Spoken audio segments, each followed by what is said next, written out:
नमस्कार। आज हम यूजीसी नेट पॉलिटिकल साइंस में न्याय यानी जस्टिस को देखेंगे। इससे संबंधित कुछ महत्वपूर्ण बिंदु है हमारे पास जिसे हम देखते हैं। तो न्याय जस्टिस किस शब्द से बना है? तो ये लैटिन शब्द से बना है जिसका अर्थ होता है जोड़ना। किसी भी व्यक्ति के उत्तम जीवन संचालन के लिए न्याय का महत्वपूर्ण स्थान होता है। न्याय के आधार पर ही उन्हें संपूर्ण सुख सुविधाएं और उनके हक में जो अधिकार होता है प्रदान की जाती है। इसलिए न्याय प्रत्येक व्यक्ति के लिए एक उत्तम स्थान रखता है। प्लेटो के अनुसार न्याय जो है समाज में सामंजस्य एवं संतुलन का निर्माण करता है। अरस्तु ने जो न्याय संबंधी विचार दिया है वो समानुपातिक न्याय कहलाता है। संत ऑगस्टीन के अनुसार न्याय जो है जिस राज्य में न्याय न हो वह समुद्री लुटेरों के गिरोह जैसा है। इसलिए न्याय का महत्वपूर्ण स्थान है। प्रत्येक राज्य और समुदाय में न्याय का उत्तम स्थान होता है। अर्नेस्ट बार्कर की रचना जो है इससे संबंधित देख लेते हैं। Principles of social and political theory 1951। Thomas Pogge की जो रचना है वो है world poverty and human rights 2002। Ernest Barker न्याय के संबंध में जो पुस्तक लिखी ऊपर हम देख लिए वही चीजें यहाँ पर। अब न्याय के आयाम कुछ देख लेते हैं। तो न्याय का नैतिक आयाम, यह व्यक्ति द्वारा अपने कर्तव्य के पालन करने से जुड़ा हुआ है जो यह आदर्शों पर आधारित है। नैतिक यानी आदर्श। न्याय का यह आयाम प्लेटो द्वारा परिभाषित किया गया था। अब वैधानिक आयाम देख लेते हैं, यानी कि विधि कानून।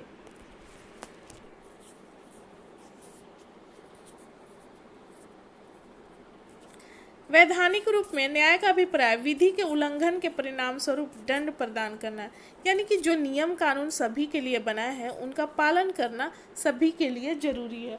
अगर वो पालन नहीं करेंगे, उसका विरुद्ध चलेंगे तो उन्हें दंडित किया जा सकता है। विधि का शासन सुनिश्चित करना ही न्याय है। समाज में सभी व्यक्तियों को विधि के समझ समान मानना एवं विधि का निष्पक्ष प्रयोग ही न्याय है। जो वैधानिक आयाम है उसके अनुसार विधि कानून के समझ सभी को समान माना जाएगा, चाहे वह किसी भी जाति धर्म लिंग का क्यों ना हो। उनके बीच किसी तरह का भेदभाव नहीं होगा और जो न्याय है निष्पक्ष तरीके से लागू होगा। ये नहीं कि किसी को ज़्यादा न्याय दिया जाए, किसी को ज़्यादा उससे लाभ हो, सभी को समान रूप से। बेंथम तथा ऑस्टिन वैधानिक न्याय के सबसे प्रमुख समर्थक है। इसके समर्थक जो है बेंथम और ऑस्टिन प्रमुख रूप से हैं। अब देख लेते हैं राजनीतिक आयाम। राजनीति तो प्रत्येक व्यक्ति को शासन व्यवस्था में भागीदारी देना ही न्याय है। यानी कि शासन व्यवस्था हो गया, चुनाव में भाग लेना, मत देना, ये सभी अधिकार सभी को मिलनी चाहिए। राजनीतिक रूप से सभी को समान माना जाता है। अब सामाजिक देख लिए तो यहाँ पर समाज से आ जाएगा संबंधित लिंग जाति धर्म जन्म स्थान एवं प्रजाति के आधार पर किसी तरह की भेदभाव नहीं किया जाएगा।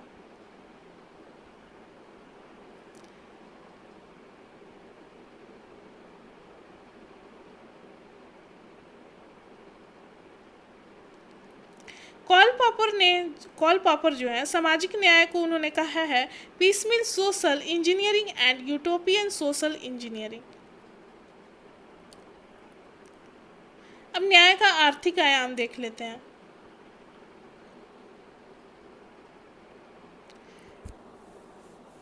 मार्क्सवादी एवं समाजवादी के अनुसार न्याय का मूल अभिप्राय समाज में सभी को मूलभूत आर्थिक संसाधन उपलब्ध कराना था। ब्रायन बेरी सॉरी की प्रसिद्ध रचना है वाई सोशल जस्टिस मैटर, जो 2005 में प्रकाशित हुआ। करेंसी ऑफ डिस्ट्रीब्यूटिव जस्टिस वाक्यांश का प्रयोग कोहेन के द्वारा किया गया था।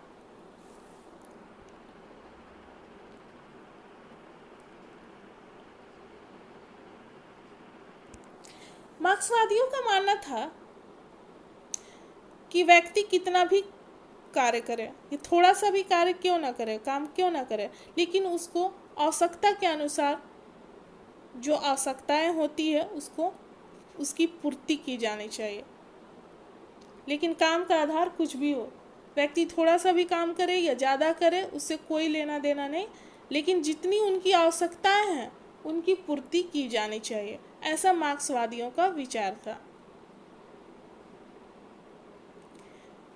Critique of the Gotha program, जो 1875 में प्रकाशित हुआ, इसमें उचित वितरण की मांग उठाया जाता है।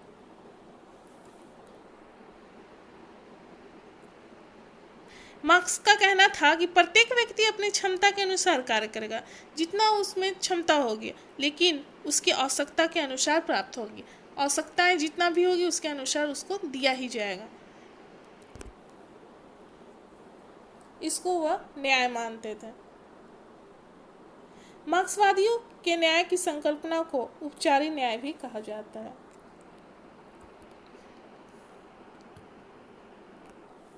अधिकारों के आधार पर वितरण, यानी कि जो अधिकार है उसके आधार पर बंटवारा। इस मानदंड का समर्थक जो थे नव उदारवादी थे।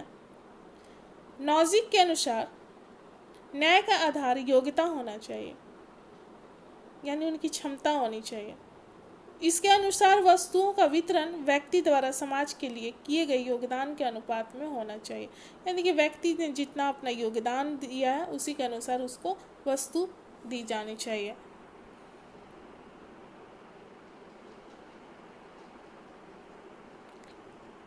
F.A. हेयक, इनकी कुछ रचनाएं देख लेते हैं जस्टिस से संबंधित। लॉ, लेजिस्लेशन एंड लिबर्टी 1973 और वॉल्यूम 1 रूल्स एंड ऑर्डर जो 1973 में आता है, volume 2 the marriage of social justice 1976, volume 3 the political order of a free people 1979 में प्रकाशित होता है। हेयक का कहना था कि समूचे न्याय को न्यायपूर्ण या न्यायपूर्ण कहना अतार्किक है। इसके अनुसार अन्याय और दुर्भाग्य में अंतर होता है। अन्याय जो होता है किसी व्यक्ति के साथ जानबूझकर भेदभाव और शोषण किया जाता है, और जो समाज में वंचित है वह दुर्भाग्यशाली है। अन्याय जो होता है वो व्यक्ति जानबूझकर शोषण करता है। अब आते हैं प्रक्रियात्मक न्याय। प्रक्रियात्मक न्याय है, इसमें क्षमता पर बल दिया जाता है, जो मार्क्सवादी के बिल्कुल विपरीत है, आवश्यकता पर नहीं। मार्क्सवादियों का कहना था कि व्यक्ति अपना क्षमता के अनुसार कार्य करेगा, लेकिन उसकी जितनी आवश्यकताएं होगी उसे उसकी पूर्ति की जाएगी। लेकिन प्रक्रियात्मक न्याय में ऐसा कुछ भी नहीं है। यह न्याय प्रक्रियात्मक न्याय बाजारवादी अर्थव्यवस्था या पूंजीवादी अर्थव्यवस्था को महत्वपूर्ण माना जाता है, जबकि मार्क्सवादी पूंजीवाद का विरोध करते थे। अब तत्वात्मक न्याय देख लेते हैं, ये क्या है। इसका संबंध सामाजिक और आर्थिक न्याय से है। इस न्याय में व्यक्ति की मूलभूत आर्थिक आवश्यकताओं की पूर्ति का प्रयास किया जाता है, यानी कि जो भी आर्थिक आवश्यकताएं हैं उनकी पूर्ति का प्रयास किया जाता है। इसमें अवसर की समानता को महत्व दिया जाता है। मार्क्सवादी जो थे अवसर की समानता के बजाय सभी के समान परिस्थितियों का समर्थन करते थे। कल्याणकारी न्याय को मानने वाले लोग तत्वात्मक प्रक्रियात्मक न्याय के सम्मिश्रण के समर्थक होते हैं। जैसे कुछ विचारक हैं, रॉल्स, डॉर्किन, एलिजाबेथ एंडरसन जैसे इसके विचारक प्रमुख समर्थक थे। रॉल्स के न्याय सिद्धांत को देखेंगे। न्याय का स्रोत देखते हैं। रॉल्स का जो न्याय था वो कांट के आदर्शवादी विचार पर आधारित था। कांट ने आदर्शवादी विचार दिए थे, उसी विचार पर आधारित रॉल्स का न्याय था। रॉल्स का क्या कथन था? प्रसिद्ध कथन कि आत्मा साध्य से पहले है। जो कांट की मान्यता व्यक्ति स्वयं साध्य से प्रभावित था, क्योंकि उन्होंने वो आदर्शवादी विचारों को लिया था, कांट के आदर्शवादी विचारों को। रॉल्स जो होते हैं व्यक्ति की गरिमा को अधिक महत्व देते हैं, और रॉल्स ने समाज में पारस्परिक लाभ के लिए एक सहयोगात्मक चेष्टा की संकल्पना की थी, यानी उन्हें सहयोग का बताया था, तभी न्याय की स्थापना हो सकती है। जो वंचित वर्ग हैं समाज में, उनको जो हायर क्लास के लोग हैं उनके द्वारा विशेष सुविधाएं दी जाए, ताकि वो उनकी स्थिति में सुधार हो और न्याय लाया जाए। सभी को समानता और न्याय।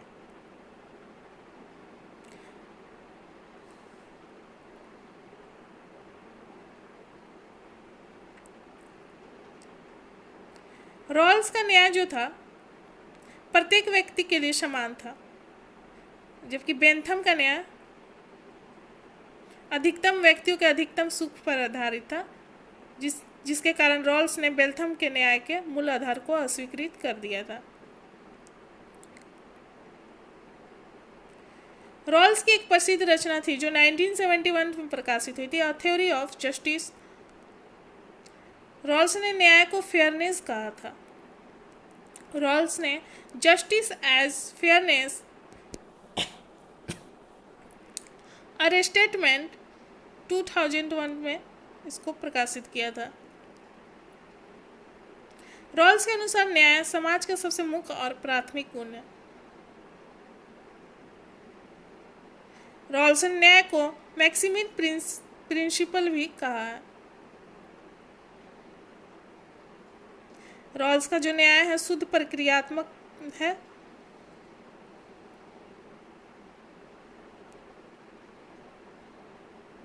रॉल्स ने अपने न्याय सिद्धांत को इस रूप में बताया है: सभी को समान स्वतंत्रता का अधिकार मिलना चाहिए, अवसर का समानता मिलना चाहिए, सभी को अवसर दिया जाना चाहिए, तभी समानता लाई जा सकती है लोगों के बीच। विभेद को समाप्त किया जाना चाहिए।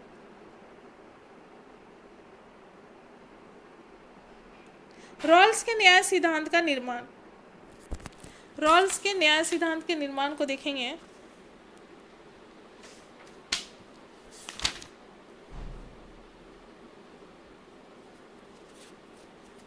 रॉल्स ने न्याय सिद्धांत का निर्माण करने के लिए सामाजिक समझौता और अज्ञान के पर्दे का सहारा लिया।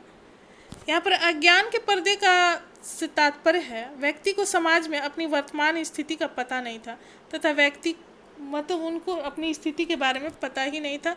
उनमें जो भी क्षमता थी उनको कुछ भी नॉलेज नहीं था अपनी क्षमता का। जो वंचित वर्ग थे वो शोषण का शिकार थे। रॉल्स का कहना था कि व्यक्ति अपने लाभ को बढ़ाना चाहता है तथा व्यक्ति दूसरे के प्रति ईर्ष्या नहीं रखता है। रॉल्स के न्याय सिद्धांत की आलोचनाएं भी की जाती है। समुदायवादी जो थे रॉल्स के सिद्धांत को अतार्किक और अव्यावहारिक बताया। अमर्त्य सेन ने अपनी रचना एक लिखी है, द आइडिया ऑफ जस्टिस, जो 2009 में प्रकाशित हुआ था। उन्होंने इसमें बताया है कि नीति के बजाय न्याय पर बल दिया जाए। मार्क्सवादी के अनुसार भी आलोचना की जाती है।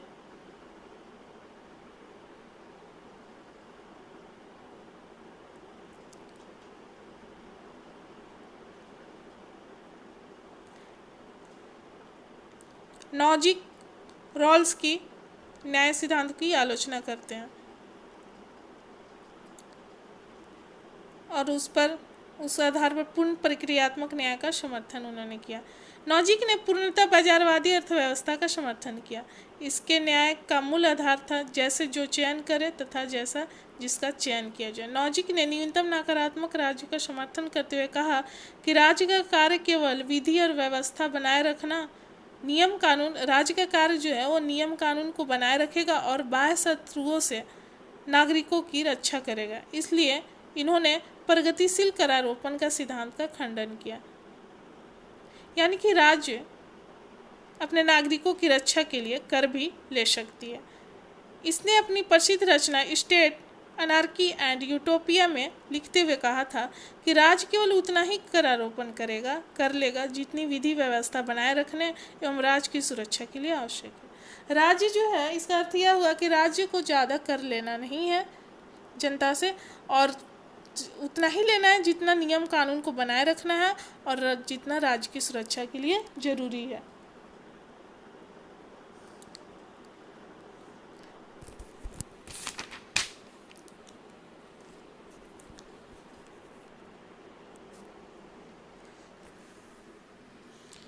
समुदायवादियों के अनुसार न्याय क्या है? इस सिद्धांत के समर्थक थे मैकिंटायर, माइकल सैंडल तथा माइकल वाल्जर।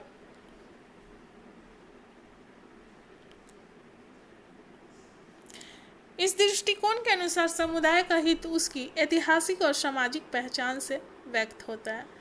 समुदायवादी ने रॉल्स के न्याय सिद्धांत की आलोचना करते हुए कहा कि न्याय का कोई एक सिद्धांत नहीं अपनाया जा सकता, बल्कि यह समुदाय की मान्यताओं के अनुसार अलग अलग हो सकता है।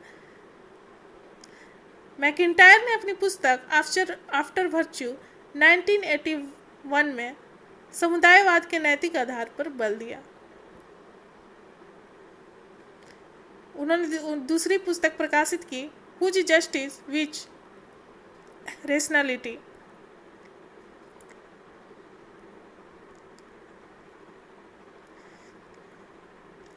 माइकल सैंडल ने अपनी पुस्तक liberalism and the limits of justice 1982 में रॉल्स की तार्किक प्रणाली की आलोचना की।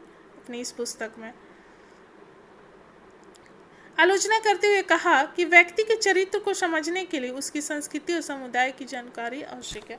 व्यक्ति को अपने संस्कृति और समुदाय को की जितनी भी जानकारी रखना जरूरी होता है, जितनी भी जानकारियां हैं वो रखें। माइकल वाल्जर ने अपनी पुस्तक स्पीयर्स ऑफ जस्टिस और defence of pluralism and equality 1983 में उदारवादी बहुलवादी न्याय सिद्धांत की आलोचना करते हुए कहा कि न्याय का कोई सार्वभौम नियम नहीं होता। न्याय के नियम के निर्धारण के लिए समुदाय विशेष में प्रचलित मान्यताओं एवं मापदंडों को ध्यान में रखना जरूरी है।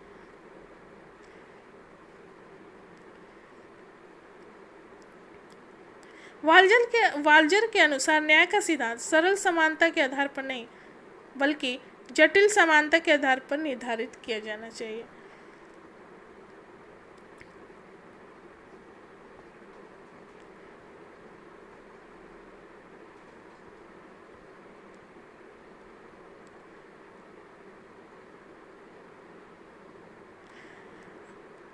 रॉल्स ने समुदायवादियों की आलोचना का उत्तर अपनी पुस्तक पॉलिटिकल लिबरलिज्म 1993 में जो प्रकाशित हुआ उसमें उन्होंने दिया था।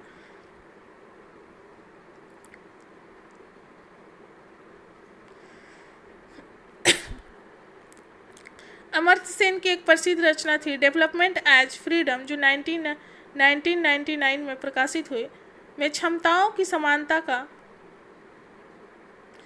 समर्थन किया था।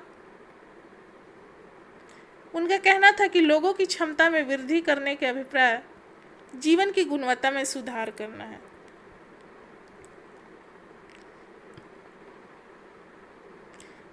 उन्होंने लोकतांत्रिक व्यवस्था के बारे में बताया कि लोकतांत्रिक व्यवस्था के द्वारा आर्थिक विकास बेहतर रूप से अर्जित किया जा सकता है।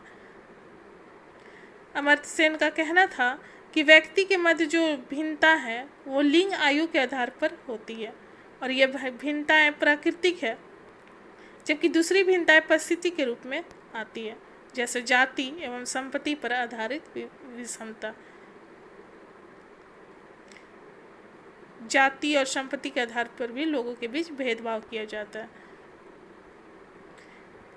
इनके अनुसार समाज में महिलाओं की स्थिति सामाजिक रूप से अत्यंत पिछड़ी हुई है, जिसमें दलित महिलाओं की स्थिति ज़्यादा ही गंभीर देखा जाता है।